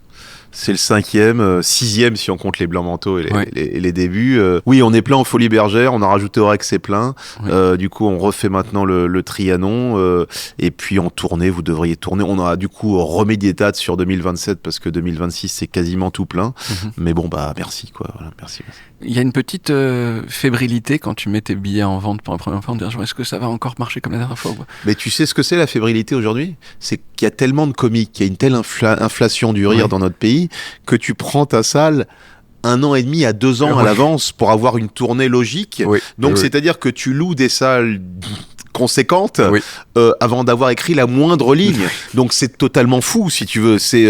Et c'est pour ça que je te dis que là, j'ai été en pression à l'écriture pendant 6 mois, parce qu'il y a encore quelques années, tu pouvais prendre tes salles 6 mois à l'avance, tu trouvais un théâtre. Non, c'est terminé. Maintenant, faut y aller et te dire, j'y vais. Alors j'avais des notes, mais tu sais jamais vers quoi tu vas. Donc je peux te dire que quand je me suis dit, là, il y a quelques jours, c'est bon, on a le spectacle, ça a été un vrai soulagement. Quoi. C'était chronologique jusqu'à présent, je sais pas si t'as remarqué un petit peu, de l'enfance à la... Et maintenant, ça va cesser de l'être. Il faut des questions sur le physique, absolument. Est-ce que tu souhaites t'exprimer sur tes cheveux? Hier, on m'a posé une question, on m'a dit qu'est-ce que tu aimerais dire à ta coupe de cheveux? J'ai trouvé c'est voisin. C'est voisin. Et là, est-ce que je souhaite m'exprimer sur mes cheveux? Écoute, je le fais dans le spectacle. J'ai mis certains doutes concernant cette coupe de cheveux. Je dis que ce sera peut-être le dernier spectacle avec cette coupe de cheveux. Est-ce que maintenant, ma carrière y résistera? C'est une vraie question. C'est un débat que j'ai très souvent parce que moi je pense que ma carrière scénique prendrait un coup si je me rase la tête. Il y a des gens qui disent donc ta seule arme comique c'est tes cheveux. Je dis non, j'ai un personnage qui va avec une coupe de cheveux. Puis je crois que je vieillis avec mon public maintenant. Donc ils veulent pas un coup de tondeuse, ils veulent que ça tombe petit à petit. Ils veulent voir cette déchéance. Tu te souviens du moment où t'as dit Tiens, il me semble que j'en ai un petit peu moins qu'avant où ça commence à tomber. Si tu regardes les premières images du Jamel Comedy Club, j'ai encore une belle afro ouais, dont j'étais très fier, mais je savais que j'étais condamné. À quoi tu l'as su ? Mon père a été... j'ai les photos du mariage avec ma mère, il a une 30aine d'années, c'est déjà fichu. Mon grand frère a été touché plus précocement que moi, je savais. Donc, ouais, le cheveu. Mon petit frère a tenté une folie, il était rasta, avec des locks jusqu'au... Ouais. Voilà, donc... Et il s'est fait avoir aussi. Il s'est fait avoir aussi. D'accord. Il s'est fait avoir aussi, donc je savais que c'était de toute façon... toute famille a des pièges génétiques, moi c'était celui-ci. Ouais. C'était difficile, il y a eu une petite douleur de la perte de cheveux, ou alors t'as une fatalité de laquelle tu t'es accommodé ? Non, mais comme je te dis, j'ai laissé, tu vois, je les laisse partir doucement. Ouais. C'est pas une rupture amoureuse où on se dit au revoir et que c'est fini, tu vois. C'est petit à petit. C'est une lente agonie voilà, à laquelle t'assistes avec... C'est ça. Ouais, peut-être que c'est ce qu'il faut faire dans les histoires d'amour. Ouais. Se dire, bon écoute, maintenant on se voit juste une fois par semaine, puis une fois par mois. Ce serait peut-être moins douloureux de faire ça. Qu'est-ce que tu penses globalement de ton visage ? Écoute, qu'est-ce que je pense de mon visage ? Alors t'es comme moi, il y a la barbe, hein. Il y a la barbe, je ne me supporte pas. C'est marrant, barbe. Je suis pas du tout sur l'apparence, mais sans la barbe, j'ai du mal maintenant. Ouais. Alors, est-ce que c'est une habitude ? J'ai pas de goitre, hein. On n'est pas dans le pélican du tout, mais j'ai... T'as une belle jawline. Ouais, alors je vais pas chez le barbier. Tu vas chez le barbier, toi ? Non, maintenant j'ai acheté une tondeuse très chère, mais qui coûte beaucoup moins cher que d'aller chez le barbier tout le temps, et donc ça marche très bien. Il y a l'IA dedans ? J'espère. En tout cas, ça marche très bien. Tu sais, mais tu sais, c'est allemand. Ah, si c'est allemand, c'est fiable. Ouais, c'est carré. Ouais. Si tu veux, j'ai pas de complexe sur mon visage, ça c'est une certitude. J'ai conscience que c'est pas le plus beau visage qui a été fait dans l'histoire. Pas j'acquiesce, non. J'acquiesce sur ton avis sur ton propre visage. Je me mettrais dans une moyenne, hein, voilà, dans Monsieur, Madame, tout le monde. C'est vrai que petit, j'avais cet avantage que le métissage était encore récent en France. Hein, on était encore une denrée rare, comme je dis. Donc il y avait ce petit avantage de dire, bah dis donc, il est mignon. Passer ça, non, je crois que je suis dans une norme crasse. Voilà, bon. C'est quoi la chose la plus méchante qu'on t'ait dite sur ton physique ? Mais, parce que je pense que les gens qui retiennent ça, c'est que déjà qu'il y a un petit... Moi, j'ai pas le truc où je vais dire, mais la chose la plus méchante qu'on m'ait dite sur mon physique, dis donc, c'est... En fait, les choses qui vont te faire du mal, c'est quand tu vas rentrer dans la comparaison. Quand une meuf va te dire ah ouais, mon ex, j'aimais bien ce qu'il avait un cul. Tout d'un coup, toi, tu vas te dire, tu te vois dans la glace, tu sais, avec cette petite bedaine et ce cul qui tombe, comme je dis, ce petit chien debout. Hein, et c'est là où tu te dis ah bon, et c'est marrant. Hein, c'est effectivement ça qui va. Mais avant, on te le dit, c'est un pote te dit, putain, t'as le cul plat en ce moment, t'as rien à foutre, quoi. Mais là, tout d'un coup, parce qu'on te le dit, tu vas commencer à te vérifier. Mais c'est là où c'est très pernicieux, c'est très dommageable, hein, quand surtout dans le couple. Tu sais que le moindre petit truc dit dans le couple peut te déstabiliser énormément, surtout si t'es dans une triangulation, une comparaison avec quelqu'un d'autre. Avec un ex. Ah oui, voilà, ça c'est la ravage. Qu'est-ce que tu penses de ta voix ? Alors ma voix me fait chier, alors particulièrement en promo. Je sais pas si toi tu connais ça. Oui, un petit peu. Au moment où tu as ta voix dans ta tête, c'est-à-dire que tu t'entends parler et tu finis par t'agacer. Je me dis toujours comment font les politiciens, ces gens-là. C'est ça toute l'année. Au bout d'un moment, moi, à la fin de la promo, c'est quand t'as fait une semaine non-stop sur un film, un spectacle, je peux plus m'entendre, quoi. Oui, c'est exactement ça. T'as envie de te dire, mais ferme ta gueule, en fait. Et l'autre problème que j'ai avec ma voix, c'est que moi, j'ai les cordes vocales un peu fragiles. Et c'est chiant parce que quand tu sais en spectacle que tu dois faire gaffe, parfois t'es trop dans la surveillance et tu peux pas te lâcher totalement. Et parfois, ça me fait un peu chier. Fragile des cordes vocales, fragile des poumons, pneumonie quand même. Beaucoup de fragilité. Un homme fragile. Un homme fragile. Un homme de son époque, peut-être, tout simplement. Rubrique choses que tu sais faire. Est-ce que tu sais danser bien ? Oh là, catastrophique. Pas bien. Okay. Catastrophique. Et je trouve que c'était une des plus grandes tares de la vie. De pas savoir danser. Ah, je trouve ça catastrophique. C'est peut-être la même chose qui faisait que t'arrivais pas à bien rapper. C'est très lié. Alors évidemment, il y a le sens du rythme qui intervient, première chose, et je suis encore en plus très peu souple des hanches. Donc deux choses qui sont éliminatoires évidemment pour la danse. Et je vais te dire, j'étais au Cap-Vert au mariage d'un de mes meilleurs amis cet été, et là-bas les gens, il y a cette culture où les gens dansaient très bien. J'avais mon grand frère qui était là, qui danse aussi mal que moi. Et en le regardant, j'ai pris cette décision. J'ai dit, je ne danserai plus de ma vie. Je ne veux plus salir la danse. Et j'ai compris que j'étais moche quand je dansais. J'ai la chance de me débrouiller un petit peu au niveau du verbe, tu vois. Donc je me suis dit que ma danse, elle était là. Mais c'est une tare parce que je trouve que même la rencontre en boîte de nuit, quand tu sais danser, elle est plus simple, elle est plus instinctive, elle est plus humaine. Aller danser après, c'est vachement intéressant dans la séduction là. Tu vois, une fois de plus, on en revient. Pourquoi tu te faisais virer? Pourquoi tu faisais le con? Pourquoi? Parce que je ne savais pas danser. Mais c'est terrible, hein. Non, c'est important de savoir danser. Moi, je fais tout pour que mon fils danse correctement. Alors, et je pense que ça a un lien aussi avec le lâcher prise. Et je pense que toute la partie intello d'un cerveau qui s'arrête pas de fonctionner t'empêche de lâcher prise. Mais même quand t'es tout seul. Même quand je suis tout seul. Ouais. Moi, je suis très fatigué de mon cerveau, très fatigué d'être en train de prendre des notes tout le temps. Non, c'est épuisant, c'est assez épuisant. Je préférerais mettre une danse des canards et de me lâcher totalement, tu vois. T'arrives pas à faire ce truc où ton fémur, tu fais ça avec ta hanche, genre où tu casses le bassin, qui est un truc central un petit peu de la danse. J'ai senti que... Je m'attendais pas à cette question très technique. Je t'avoue, parce que tu me prends dans les détails. Tu prends un peu par surprise. Là, je m'attendais pas à la question sur le fémur et les articulations. Je vais l'essayer chez moi tout à l'heure. Là, on est assis, c'est un peu compliqué. C'est le truc de la samba où tu dois faire, ou des trucs, beaucoup de danse, ça consiste il y a un moment ou un autre, il faut que ça puisse sortir. Oui, je comprends. Ce serait génétique. Je ne pense pas. Je pense que que ce soit genre non, ton fémur il est bloqué. Oui, j'ai un fémur qui. Ah, peut-être. Il faudrait peut-être que je consulte parce que ça m'enlèverait une tare. Si bien sûr. Si c'est comme les HPI, les machins, on peut mettre des initiales. Non, mon fémur il déboîte pas. Ouais. Je suis désolé. NBLF, ne bouge pas le fémur, ou tu as un truc comme ça. Voilà, tu vois, c'est. Il y a un sport où t'es très fort. Très fort. Alors attention, qu'est-ce qu'on appelle très fort? Largement au-dessus de la moyenne. Qu'est-ce qu'on appelle la moyenne?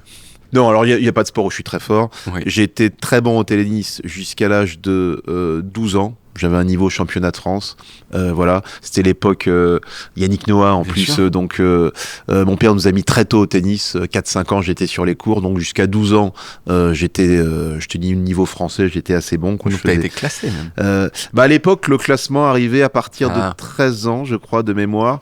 Mais c'était les championnats de France par équipe à Blois, pour ceux qui peut-être écouteront et connaissent cette époque. Mais après, évidemment, dans mon esprit rebelle, ce qui avait été instillé par le paternel, j'ai voulu dire je vais faire autre chose. Et grande erreur, je me suis mis au basket. Mais c'était l'époque où arrivaient les Michael Jordan, le 5 majeur, le tout premier. Et c'est là où je me suis mis au basket. La Dream Team. La Dream Team, voilà. 92. Barcelone. Voilà. Scottie Pippen, Karl Malo, Magic Johnson, Charles Barkley, Pat Ewing, Robinson. Putain, Robinson, le mec de la Navy, là. Exactement, des San Antonio Spurs, Larry Bird, John Stockton. Et il y a cette polémique où c'est Shaquille O'Neal qui aurait dû être pris pour sa première année. Oui. Et c'est finalement Christian Laettner. Christian Laettner, que beaucoup de gens ont oublié. Complètement. Et là, le nom m'est revenu tout à fait. Christian Laettner, parce qu'il avait un nom d'Hollandais. Oui, voilà. Chelou, et certains avaient dit c'est du racisme. C'est Shaquille O'Neal qui aurait dû être pris. Tout à fait. Mais je crois qu'il y avait Larry Johnson, le mec des Charlotte Hornets. Et Alonzo Mourning, mais qui était un peu sur la touche. Alors peut-être sur la touche. Alonzo Mourning, je te donnerais peut-être un oui. Et Larry Johnson, tu dirais que non? Je crois que c'est un petit peu après. Si Larry Johnson était dans la... Ah, il était dans la Dream Team 2. Le nombre de l'équipe de la Dream Team 1, c'est Michael Jordan, Magic Johnson, Larry Bird, Charles Barkley, Karl Malone, John Stockton, Scottie Pippen, Patrick Ewing, David Robinson, Clyde Drexler, Chris Mullin et Christian Laettner. Et oui, donc deux erreurs pour toi. 2 erreurs. Ouais. 2 erreurs. Mais ils étaient dans la Dream Team 2, c'est pour ça que j'ai mélangé les deux. Est-ce que tu as un savoir-faire inutile? Ah oui, je vois ce que tu veux dire. Non, j'ai pas tout ce que j'arrive à retourner mes doigts. Mettre ton œil ici. J'aimerais bien, quand t'es à court d'idées dans un dîner pour impressionner les autres, c'est quand même vachement utile. Tout à fait, ça fait toujours son petit truc. Quoi. Bah oui, c'est passionnant. Je l'ai pas, ça. Je l'ai pas. Tu sais réparer une chasse d'eau si elle est cassée? Alors tout ce qui va être manuel, c'est pas à moi qu'il faut demander. C'est toujours pareil. Alors j'ai un cerveau qui mouline, mais pour des choses totalement futiles généralement. Pour tout ce qui est pratique et qui sert dans la vie, je ne sais pas le faire. Tu sais pas faire. Dans le désert, tu décèdes très rapidement. Oui, évidemment. Tout ce qui est survie, non, bien sûr. Par contre, Koh-Lanta, ce qui se passerait, c'est que je vais mettre la zizanie très vite et tout le monde va mourir très vite, rapidement aussi. Mais voilà, non, c'est tout. Donc t'es pas seulement néfaste pour toi, c'était néfaste pour les autres aussi. J'ai une section épreuve de la vie. Est-ce que tu as déjà souhaité le malheur de quelqu'un? Le malheur de quelqu'un qui t'avait fait du mal, qui t'avait fait... Ça m'a... Non, alors généralement c'est pas les gens qui me font du mal, mais j'ai déjà souhaité à un moment j'avais une liste de gens qui m'agaçaient quoi. Ok. Mais je peux pas donner les noms puisque des gens pas forcément. Il y a des gens connus ou des gens. Et j'avais fait une liste. J'ai dit, tiens, je vais faire ma liste, quoi, de gens qui m'agacent. Mais c'est pas bien. Comme un tueur à gages. Ouais, c'est ça. Voilà. Donc, mais non, généralement, ça va. Je souhaite pas le malheur des gens. Est-ce que tu t'es déjà battu? Je crois que ma seule bagarre, c'est en 4e, il me semble, si je me souviens bien. Bagarre de cours de récréation, voilà. C'est la seule fois, j'ai peu de souvenirs. Ça a dû être assez équilibré. Oui. Voilà. T'as ni gagné ni perdu. Ouais, voilà, comme des adolescents. Est-ce que tu t'es déjà pris un râteau frontal? Oui. Est-ce que tu veux sortir avec moi? Non. Une fois, c'était d'ailleurs quand le peu de temps que j'ai passé à l'internat à Amiens, j'ai été voir une fille qui m'a vraiment dégagé sur le champ, quoi. Donc ouais, tu vois, mais ça ressemblait peut-être à un petit truc de, on était dans la cour entre potes, bah tiens, toi elle te plaît, vas-y, bah essaye, et puis chiche, ouais, t'y allais directement, et puis tu revenais directement. Et pas de blessure, non. Narcissique, la blessure narcissique à ce moment-là? Non, je suis passé par toutes les étapes de la vie à ce niveau-là, le râteau, cocu, bon, j'ai tout fait, écoute. Ok. Ouais. Et la coquification, elle... Non, alors, et ça, je le dis très clairement, j'ai fait cocu, j'ai été cocu, et je trouve que c'est bien d'avoir été des deux côtés de la barrière. Comme ça, au moins, au niveau émotionnel, tu sais ce que ça fait de le faire, tu sais ce que ça fait de l'être. Voilà, c'est plutôt juste dans la vie. Puis je trouve ça bien dans la vie, en ce qui concerne les aventures amoureuses, parce que c'est ce qui fait le lit de l'existence, finalement, de tout ce qu'on peut lire, regarder. Je trouve ça bien d'avoir vécu à peu près toutes les phases de l'art amoureux. Tu vois, d'avoir été victime et bourreau de ce voilà, exactement. Quoi. Un très gros échec de ton existence, genre un truc que t'as essayé vraiment, genre parce qu'on dit souvent genre non, si t'essayes pas, tu vas regretter, mais enfin des fois tu peux quand même regretter d'échouer. Ouais, comme je suis assez obsessionnel, généralement j'essaye d'aller au bout des choses. Le gros échec, la façon dont tu me le dis, c'est quand même super pesant, quoi. Le gros échec, c'est... En tout cas, le plus gros échec pour toi. Ça veut pas dire que c'est objectivement un gros échec, c'est-à-dire que t'attendais mieux, t'attendais plus, t'attendais... Si. Alors, je vais te dire, j'ai mon 3e film qui s'appelait Coexister. Mes 2 premiers avaient bien marché, t'arrives au 3e, et le problème, c'est que j'avais des super retours de salle, ça riait énormément, puis le distributeur te met à bloc, et là, t'es persuadé que tu détiens, il t'annonce des chiffres, machin, etc. Et le film, je crois, a fait 700 000 entrées, ce qui est pas dégueulasse, tu vois, en soi. Mais je m'attendais tellement à mieux le jour de la sortie. Je crois que c'est la seule fois où j'ai vraiment eu les boules, comme on dit. Après, j'ai pris beaucoup de recul, du coup, après ce truc-là. Mais c'est la seule fois où j'ai dit, putain, je le prends dans la gueule. Mais parce que on m'avait enlevé le recul nécessaire à ce métier. Et généralement, dans ce métier, les gens qui t'enlèvent le recul, c'est l'entourage. Tu vois, faut faire toujours très attention. C'est comme quand tu rôdes un spectacle, que les gens qui bossent avec toi dès la première te disent, de rodage, te disent c'est fantastique. Si tu t'arrêtes là, tu vas dans le mur. Donc, il faut savoir écouter d'autres personnes, souvent. Et là, effectivement, je m'étais fait trop bourrer le crâne, j'avais pas réfléchi. Oui, on te dit, tu vas faire intouchable, et en fait... C'est un peu ça. Jaloux des ex, oui. Non. Bah, les gens qui ont des fesses mieux que les tiennes. Ah, jaloux, si je suis avec quelqu'un... Oui, est-ce que tu es jaloux des ex de la personne? Non. Alors, je dis, quand c'est fait comme ça s'appelle une triangulation, c'est bien fait. Mais après, je suis pas quelqu'un de jaloux du tout. Je suis pas quelqu'un de jaloux du tout, je suis même quelqu'un où je laisse beaucoup de liberté. Je suis pas du genre à aller fouiller, je suis pas du genre à aller qu'est-ce que t'as fait. Pour moi, chacun a sa part, chacun a sa liberté. Voilà. Mais non, mais je dis ça spécifiquement parce que t'as évoqué l'autre, mon ex, ses fesses étaient mieux que les miennes. Oui. Et ça, quand même. Ah ça, par contre, si on te met dans ce jeu-là... Et du coup, tu commences à penser à Alex un peu? Oui, c'est très à la mode, les termes perversion narcissique, etc. Mais quand tu as regardé 2-3 émissions sur le sujet, que tu décryptes comment ça fonctionne, tu t'aperçois que si tu veux le faire, c'est très simple, en fait. Alors, c'est des gens qui ne le font pas fondamentalement exprès, c'est des personnalités, comme on dit. Mais si toi, une fois que tu as étudié le truc, tu veux y jouer, c'est très très simple de faire douter le conjoint. Et ce genre de réflexion te fait douter, évidemment.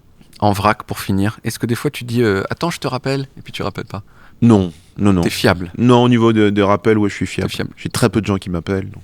Très bien. Au contraire, je dis je te rappelle 2 fois. Ouais. Il y a une expression que j'aime bien en anglais, c'est pet peeve. C'est un petit truc qui t'énerve, mais qui est pas forcément objectivement énervant. Tu vois, c'est ton truc à toi qui t'énerve. Moi, j'aime pas par exemple les sommeliers qui arrivent et qui disent ici on est en Bourgogne. Pour te dire, on est en Bourgogne. Oui, ils te disent on n'est pas en Bourgogne, on est dans le 11e arrondissement. Est-ce que toi, tu as des pet peeves?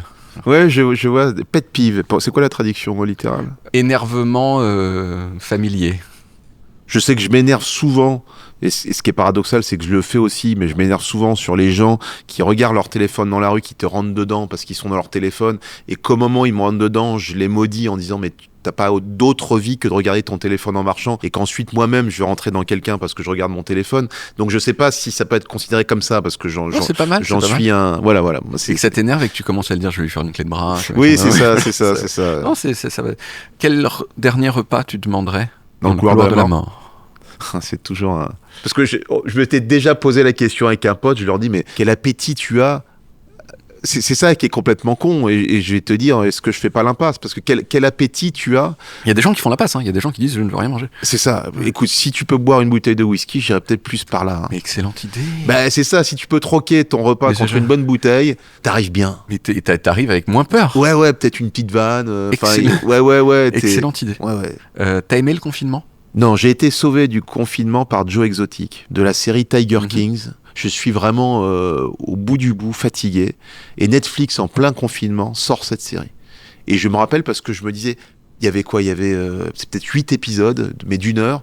Et je me disais, juste 20 minutes par jour, Fabrice. Après le premier épisode, je dis, mais ce gars-là, c'est du génie, c'est du n'importe quoi. Et je me donnais juste 20 minutes par jour parce qu'on savait pas pour combien de temps on en avait. Et ça m'a vraiment aidé à tenir. Je l'ai pas vu. Tu l'as pas vu? Non. Ah bah, et ça m'a inspiré pour le film Gérald le Conquérant, le personnage. Donc, si t'as le temps d'y jeter un coup d'œil, c'est du génie absolu. Ouais. Tu regardes des vidéos sur Instagram? Très peu. Tu sais ce que je fais? Là, je suis en période de promo. Ouais. Donc, je dois mettre des choses que je mets avec... tu peux demander à Audrey qui est là, avec une difficulté sans nom. Elle m'apprend des mots. Il faut mettre une punaise, comme ça, c'est ce qu'on voit en premier. Des choses... Hier, elle m'a dit, il faut faire un carrousel. J'ai dit, mais qu'est-ce que c'est que ces conneries? J'ai une souffrance absolue. Mais vraiment... donc, généralement, j'allume pour la promo qui va durer une semaine, puis je rééteins tout. Ouais. Puis voilà, alors après, il y aura la tournée. Il faudra que je prenne quelqu'un. Parce que Mais tu regardes pas de vidéo toi-même, genre, oh tiens, le petit chien. Si, parce que je m'aperçois d'une chose, par contre, c'est que le peu de temps que j'ai Instagram sur mon téléphone, je m'aperçois de la drogue que c'est et à quel point c'est insupportable. C'est souvent là où je le coupe. Je dis, non, mais ça suffit, je regarde des conneries toute la journée, quoi. Ouais. Mais moi, le truc qui m'empoisonne le plus la vie, c'est les jeux d'échecs et les jeux de tarot. Ça, je suis obligé de les effacer régulièrement, sinon je perds un temps fou là-dedans, quoi. Tu joues aux échecs sur ton téléphone? Aux échecs et au tarot. Ouais, et ça devient vite. Tu t'aperçois qu'en fait, tu ne joues plus, tu joues sans réfléchir tellement t'es habitué au truc, et ça, c'est un poison. Et ça te procure pas de plaisir, c'est juste un... Non, Si tu devais sauver un seul raccourci clavier? On parle pas de Christian, hein. Non. On parle un raccourci clavier. Putain, la vache, je suis tellement peu sur les... Putain, mais c'est pointu, c'est une question d'informaticien, là. Quels sont les choix, là, que j'ai, excuse-moi? Bon, on a pomme C et pomme V, tu vois, copier-coller. Il y a pomme X qui est coupée, mais gardée à l'intérieur de soi. Ouais. Il y a pomme A qui est tout sélectionné. Ouais. Tout. Moi, j'ai pomme tabulation et pomme shift tabulation, dont j'avais parlé à Marina Rollman, qui est, tu sais, t'as tes... Je sais pas si vraiment il faut aller dans ce... Mais tu sais, quand tu ouvres plein d'onglets sur Google, des fois tu veux naviguer d'un onglet à un autre, tu dis genre, tiens, il est où, et tu peux naviguer en faisant pomme tabulation, pomme shift tabulation. Mais bon, j'imagine que c'est pas ton préféré puisque tu le connaissais pas. Ouais, non, mais on peut aussi passer à la question suivante sans... Oui, parce que je vais te dire... Pomme W, fermer la fenêtre, pomme Q, quitter. Alors, là, tu me mets face à quelque chose d'assez humiliant. Je vois que j'achète des Macs qui coûtent assez cher et que je ne sais absolument pas m'en servir. Donc, je préfère passer à la question suivante. Très bien. Voilà. Il n'y a aucun problème. Est-ce que tu pourrais avoir du désir pour quelqu'un qui vote nazi? Merci.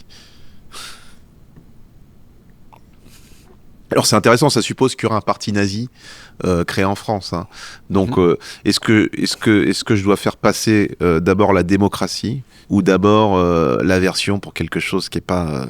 Enfin, je veux dire, c'est pas parce que tu as du désir pour cette personne nazie que tu es nazi.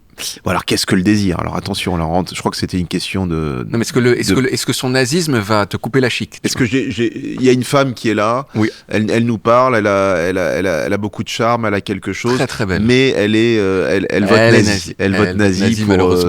voilà.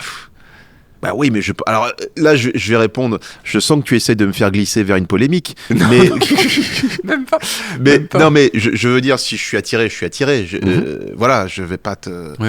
Je suis attiré. Je vais pas être là. Oui, mais alors après, est-ce que je vais concrétiser? C'est une autre question.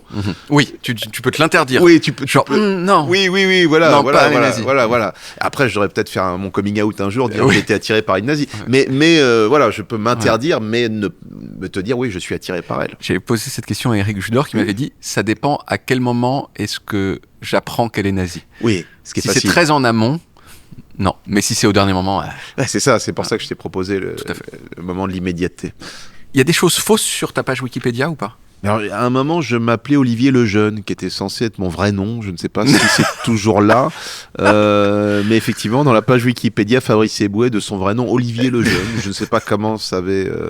Mais donc, c'était totalement faux. Hein. C'est bien Fabrice Eboué. Ouais. Et d'ailleurs, c'est quelque chose que j'ai dit quelques fois après Small Talk. Tu as dit plein de choses vraies sur toi aujourd'hui. Donc, les gens qui sont sur Wikipédia, vous pouvez prendre des informations qui ont été prononcées par Fabrice Eboué ici aujourd'hui et mettre en source Small Talk.